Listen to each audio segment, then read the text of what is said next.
နေပူရတာပဲမဲ့အရန်အေးတယ်ကြည့်မင်းတို့အခုဒီချောင်းဒါဆိုရင်အပေါ်မှာဆိုရွှေတွေပါလောက်တယ်ဒါချောင်းလေတော့မသိဘူးနမ်ချီလားမော်လူးမော်ဟန်အဲ့ဒီဘက်မှာရွှေလာလောက်တယ်ဒါပေမဲ့မင်းရလားလေ့လာတာရွှေတော့ရချင်းရေအေးတာတော့ခံနိုင်ဘူးအဲ့မှာငါးသေးသေးလေးရှိရဟိုးပဲအထက်မှာဆိုသူများရွှေလောက်တာပေါ့ဒီရေကြောတကြောလုံးပဲသူများရွှေလောက်တာလောက်ရမလားမလောက်ရလားမသိဘူးအရင်သူများရွှေလောက်တဲ့လူကိုအရင်မေးကြည့်ပါရွှေလောက်တာရလားဒါပေမဲ့ရွှေလောက်တာလည်းကံပါပဲနော်လောက်တိုင်းလည်းမရအောင်အခုမှလာလောက်တဲ့လူလည်းတခါလဲရွှေကြောတွေပါမိတဲ့လူတွေလည်းရှိရပါ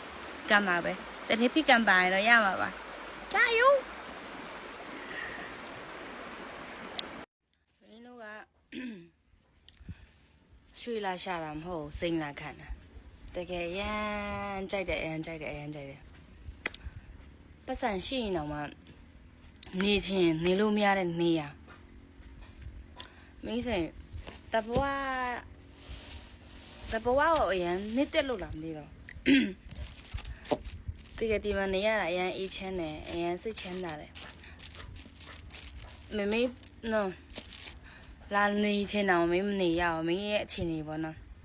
နေလို့မရအောင်ဘာဖြစ်ဒီမှာနေတာလုံးဝစိန်ခံတဲ့နေရနော်ပတ်စံအများကြီးရှာပြီးဒီမှာလာနေရှမ်းမိုက်ပြမယ်နော်ပြိုး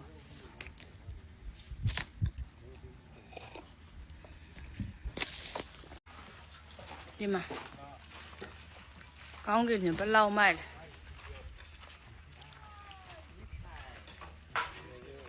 တောင်းနေကြည့်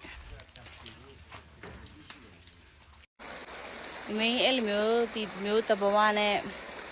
မနီးဆက်ရတာအရန်ကြာလာပြီအရန်သဘောကျတယ်ငယ်တော့မင်းအသက်4နှစ်တုန်းကအဖေတို့သူများလဲမှာလဲသွားလောက်တာလေ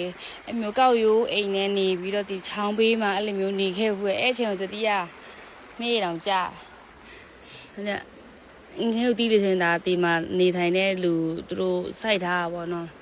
အရန်ကြိုက်တယ်ဒီလိုမျိုးအချင်းနေ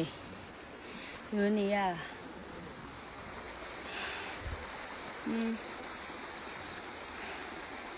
ချစ်ဆိုင်ထားဟူးတခါတလေတတိမဖြစ်ချင်ဒီတိုင်း